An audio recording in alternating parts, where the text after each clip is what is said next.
I've got a very nice computer technician here that's going to help me through this.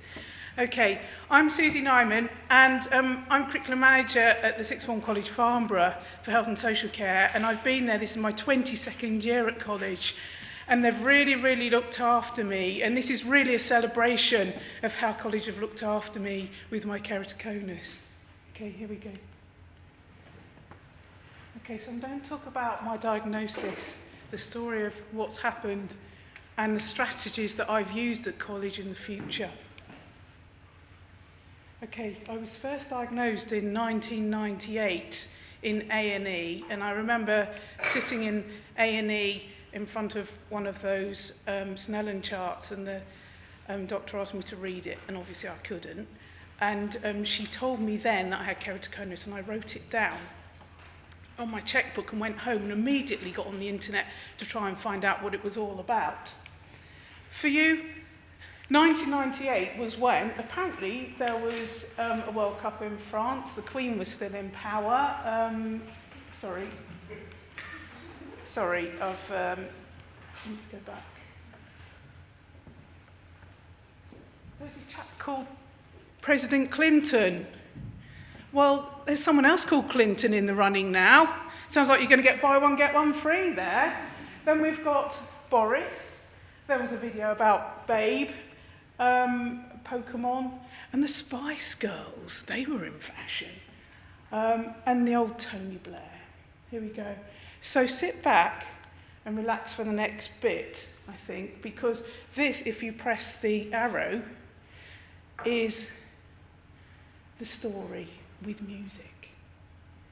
Okay, this probably is the most important slide for everybody, and it's the strategies that we used in college in order to enable me to do my job. The college actually spent about £45,000 on equipment, training, in order to keep me in my job. First of all, what I did was I raised awareness about keratoconus using information from the keratoconus group. I informed the staff and my students. It's really important for people around you to understand when the students say, I've got my hand up and you're ignoring me, you have to tell them why you're ignoring them. And they say to you, well, don't you know I'm in the room? And I say, well, you know, I've got 20 Nepalese students in here and they're all got their back to me with long black hair. I haven't a clue which one you are. I'm really sorry. I converted from full-time to part-time because, as you all know, you get really tired, and looking and using the computer all day, it's really tiring. And so having some rest time, being able to go out and walk the dog, get some fresh air is really important to rest your eyes.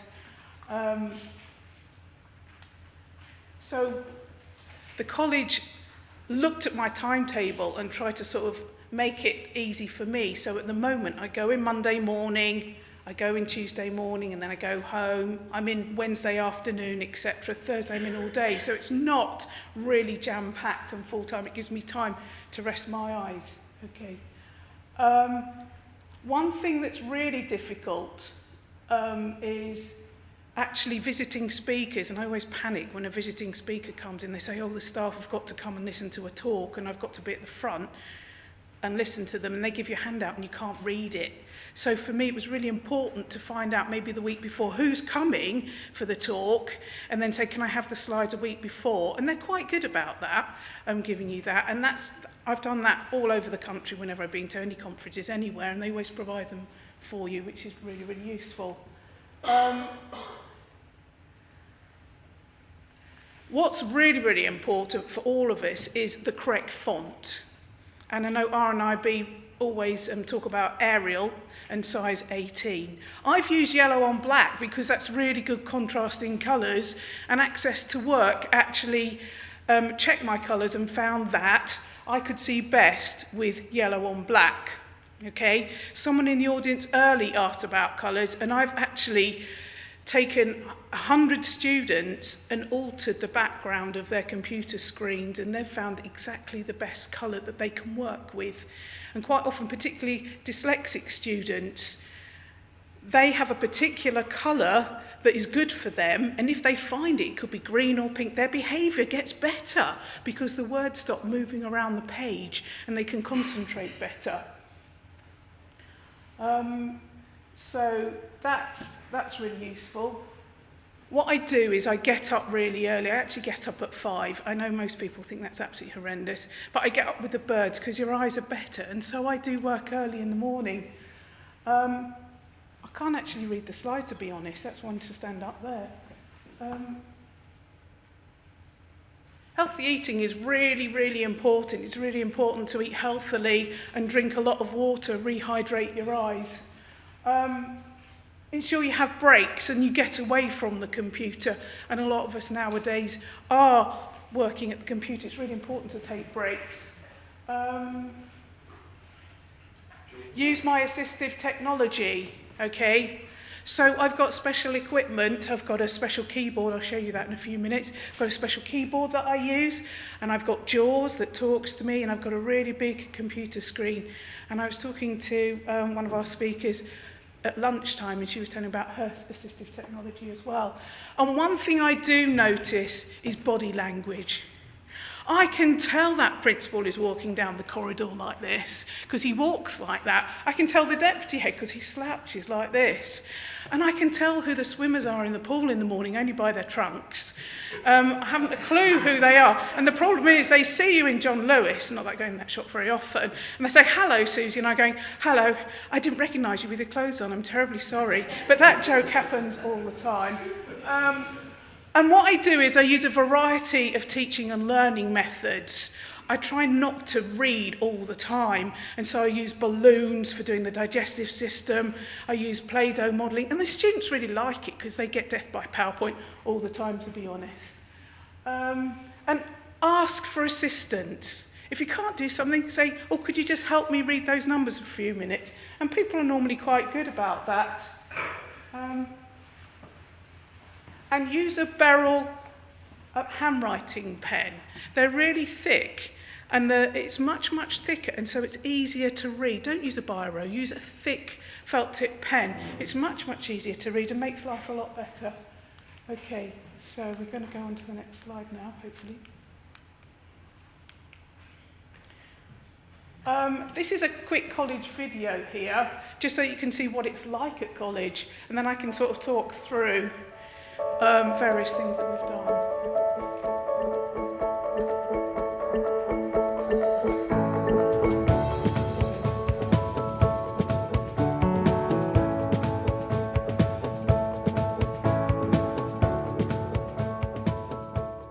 The sixth form college is definitely a step up from secondary school, but that's not a bad thing. It means that you're treated more as an adult and you're treated more as an individual, and it also has quite a campus feel to it, which is really good for preparing you for further education. What makes Farnborough Sixth Form stand out, I think, is remarkable students. Lots and lots of remarkable students from all over the community. That plus incredibly talented staff. I think what makes Farnborough stand out from other sixth form colleges is the facilities we have on offer. So we have a gym that's available for students to use whenever. We have football pitches, hockey pitches, just a lot of state-of-the-art equipment. And we also offer a lot of trips around the world. So for example, you can go to Los Angeles with film and media. There's a Ghana link with the charities that Farnborough helps out with. There's just a lot to offer. Originally I was going to go to Farnborough because I had had a lot of good feedback about it. And I visited on open day, and I found it to be a really vibrant environment because you want to go to a college which has a space where you can learn and a space where you can socialise, and I think Farnborough caters to both of those perfectly. There are a large number of extracurricular activities in the college, and they run from student-led groups at lunchtime, so that's the Law Society, the Medical Society, the Debating Society, the Christian Union, but there are also enrichment activities that are run by staff here. So those include all the sports that we run here, all the music, the dance company, the drama enrichment, and students can volunteer to be involved in those things. But also alongside those, what we might call organised enrichment activities, we also have the volunteering, which I regard as an enrichment activity because it does enrich the lives of those who do it, but also those who receive the volunteering at the other end. The one-to-one support at Farnborough is fantastic. Your tutor, you receive many one-to-ones with them. They will ask you about your subjects, books, keep you updated on how you can progress your learning and how you can strengthen the areas that you may find most challenging. It's enough for you to get the one-to-one support from the teacher if needed, and for everyone's voices to be heard, but it's still big enough to have a debate or have different views and opinions on what's going on in the lesson. I think the work ethic is really good here. You've got an environment of like really strong people around you, and the teachers are really supportive. Everyone wants to achieve, and you feel really independent when you're working here. The college motto is learn, enjoy, achieve, and I think that just sums up everything we're trying to do in the college, because obviously you come here to learn and you want to achieve because you want to go and do great things in the world. But while you're here, you want to be happy. Who doesn't want to be happy? And it's my personal belief that if you're happy in what you're doing, you're going to do better at it. What other motto for any college in the country could there be except learn, enjoy what you're doing, and achieve?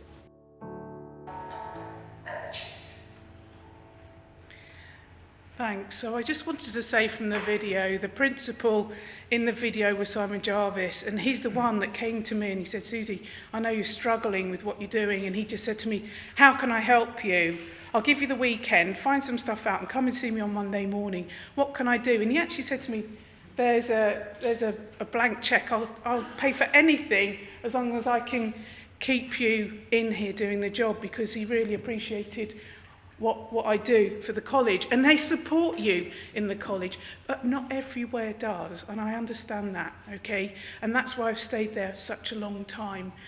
They've got ready the equipment for me. They support you on a daily basis, and they're absolutely fantastic. Now, my son actually wrote an essay which I sent to Anne. I don't know where Anne is. And this was about he being my eyes since he was a young child, right up until I had my corneal graft. And what I tried to do in this presentation was just sort of give you a quick flavour of what it's like, but also to let you listen to what it's like in the eyes of the child who's in a way caring for someone in the family with keratoconus. Now, I'm aware that the sound isn't that good in here on this particular one, so if you want to, just shut your eyes, because this is a point where you don't have to actually look at the screen. Shut your eyes and listen, and he's found some music that he actually sang in the choir, but there's a bit of saxophone over the top as well. So just listen carefully, shut your eyes, and enjoy this bit. Okay.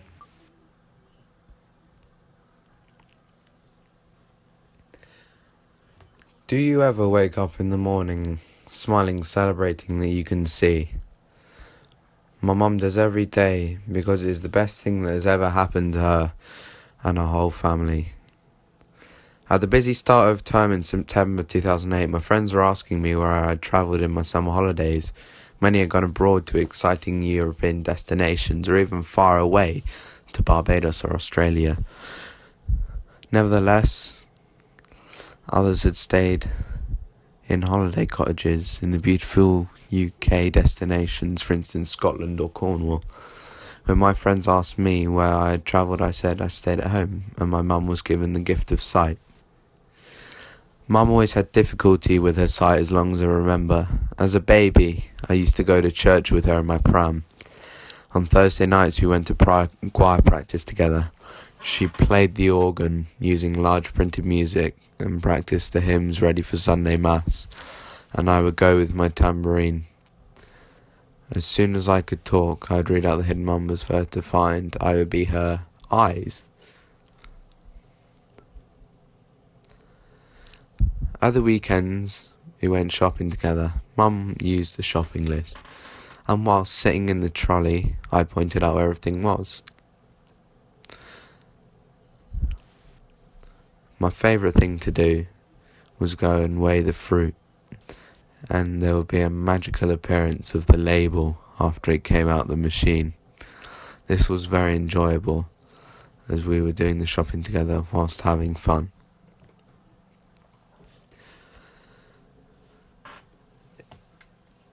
If one of your 5 senses is not so good, the other 4 work better. Even though Mum cannot see who she is talking to, she can precisely pinpoint their voice or body language to see who it is. She notices me and my friends walking or running on the rugby field, As a goalie playing football, she always knew it's me by the way I dive and soar through the air trying to catch the ball.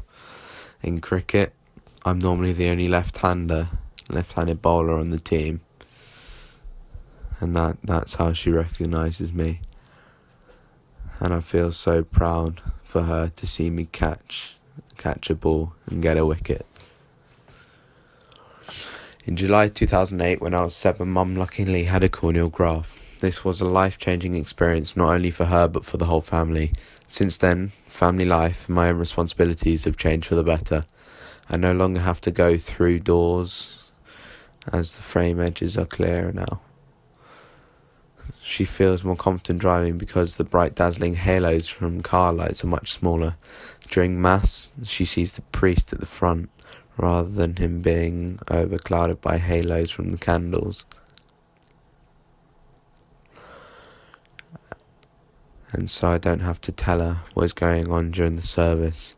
She can read price tags, books and music, paints pictures and sees individual leaves on trees when originally appeared as fuzzy brown and giant green lollipops. Overnight following the operation, she suddenly saw my photograph on the wall, which she had not seen for a very long time.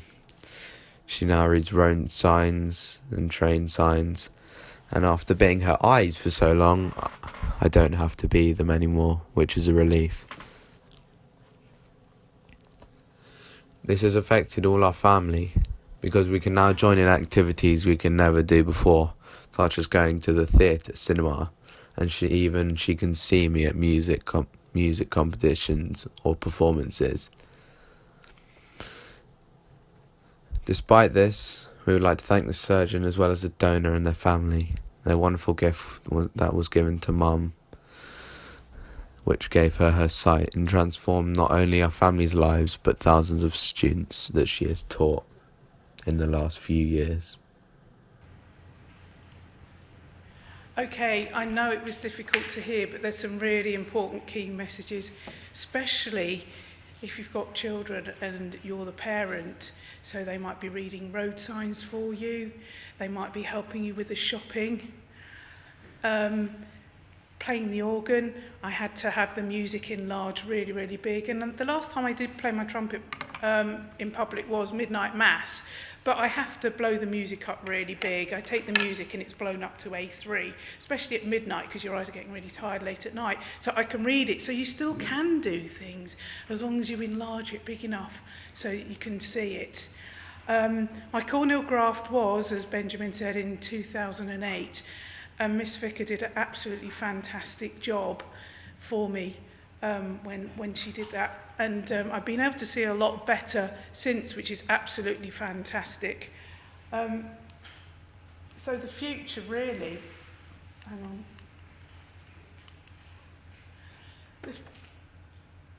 I'm going backwards, am I? The next one. The future. Now, I wanted to show you here, look, that's my equipment that I have in my classroom at the front of the class. So I've got a CCTV on the left, so if I want to read a textbook, this is quite old-fashioned technology now.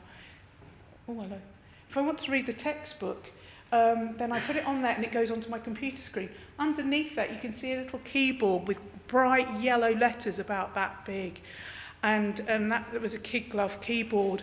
But when I showed the video from the college, that is not just in my classroom, but it's in every single IT centre, so that if I want to work somewhere, I can go and use that in order to be able to work, which is absolutely brilliant.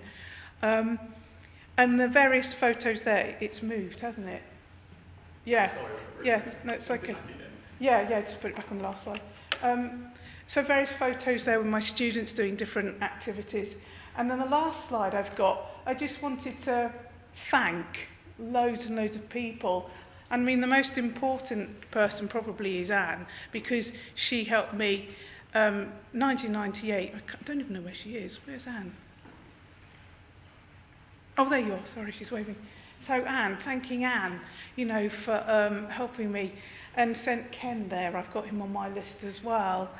And Miss Vicker, and all your family and friends. There's some photos of the things that I've done at college. I've been to UCAS, staff training, various bits and pieces. My health and social care team, OCR, the example I work with, going swimming with my friends first thing in the morning and having a chat. Berkshire Cycles, because I cycle to college in the morning. So I hope that was useful to you, and thank you very much for listening. I think we're going to do questions at the end. Yeah, okay. Thank you very much, Susie.